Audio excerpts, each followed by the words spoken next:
All right, just doing a quick video on the likes of how to upgrade a BMW K1600 GTL stereo. I have put in some 5¼ inch speakers. To do that, I had to really do some custom work. All the white stuff is basically caulking around the speakers, but all of it will look OEM. What's done on this side is also done on that side, and you can see how everything covers up just fine. And with regards to that, I do intend to put in LED lights in there as well, since I've got the speakers out. It's pretty simple. It's kind of a small little cap that twists off, and I have found that this brand off Amazon worked pretty well to replace H7. Here's one of them. This is 40,000 lumen. Really awesome.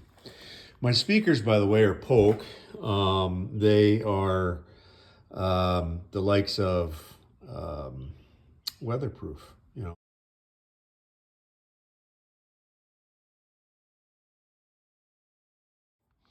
Then on top of that, I got a SoundStream amplifier. It's a 4-channel amplifier. This is 1,000 watts.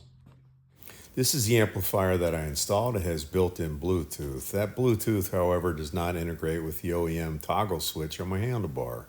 I have used another apparatus to get the toggle to work. I'll show you what that looks like. This is the amplifier that I would recommend. It's a little bit smaller. It also is 1,000 watts.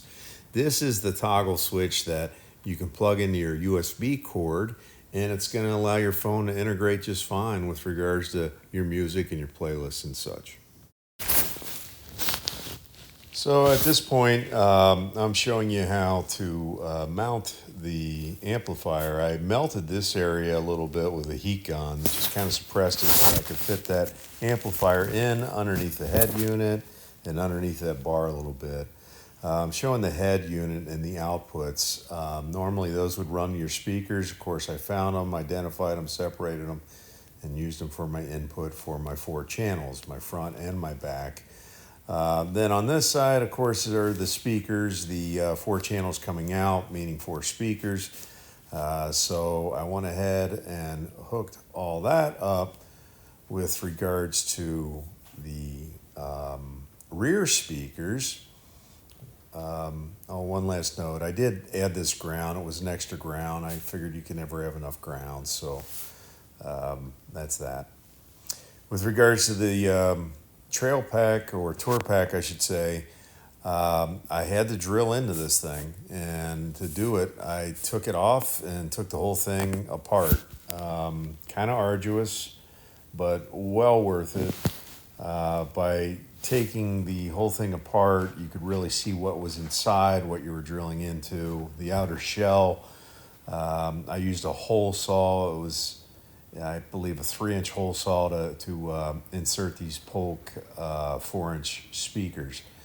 I was pretty nervous when doing it, I'm going to admit, but I'm kind of pleased with really how things turned out. You know, as I say, measure twice and cut once. Big factor there. Once I got it all together, I also decided I was going to put a quick release. I like to ride without the tour pack often in the summer. It's a lot more sporty, and sometimes I just might take those speakers off or take the whole tour pack off and give me that freedom. Inside the tour pack, if you open it up, you've got your inner case. Clearly the speakers came through. Right now I've just got some duct tape covering the holes to keep things from falling into it.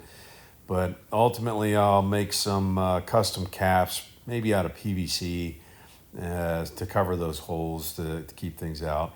You can see I'm pointing to the interior case. That's what came out earlier, and certainly makes it simpler to do the job if you take this thing apart. It doesn't have to happen that way, but it's going to make your life much easier. I would certainly recommend it.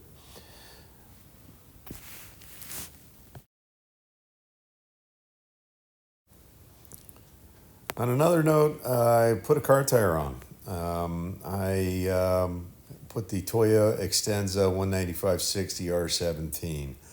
I can get a lot more miles out of a car tire. There's my regular tire. It's a Michelin Pilot 4. I've tried the Michelin GT6. I'm gone back to the Pilot 4. It's a great tire, grips well, but it wears out quick. Car tire, I should be able to get maybe 20,000 miles out of it, which is significantly better price per mile than the likes of the other.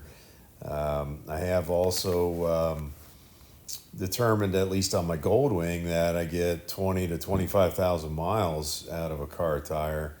And I found that running somewhere around 27 pounds PSI seems to be optimum.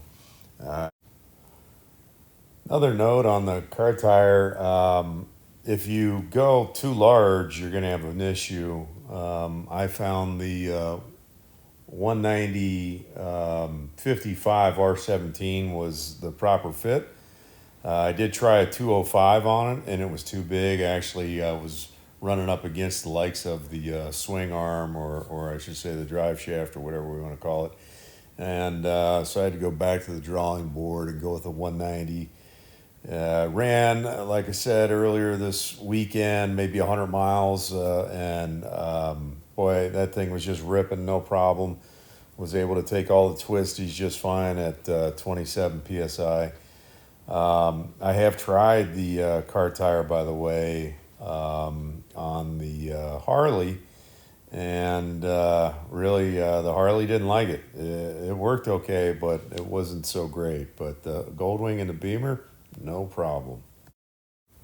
The only other note on the tire pressure at 27 is the TPS sensor light was coming on. It didn't like being that low, so I'll have to figure that one out. But I'm good with the pressure for sure.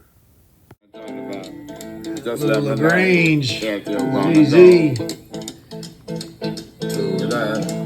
Miles on the range. Yeah. You got a lot of nice girls.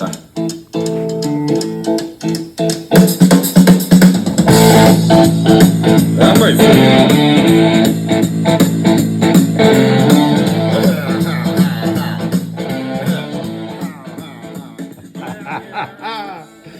Yeah, I'll be able to hear that going down the road. Enjoy the upgrade. Hope you get a chance to do it. A little clarity on our electric job here. So again, the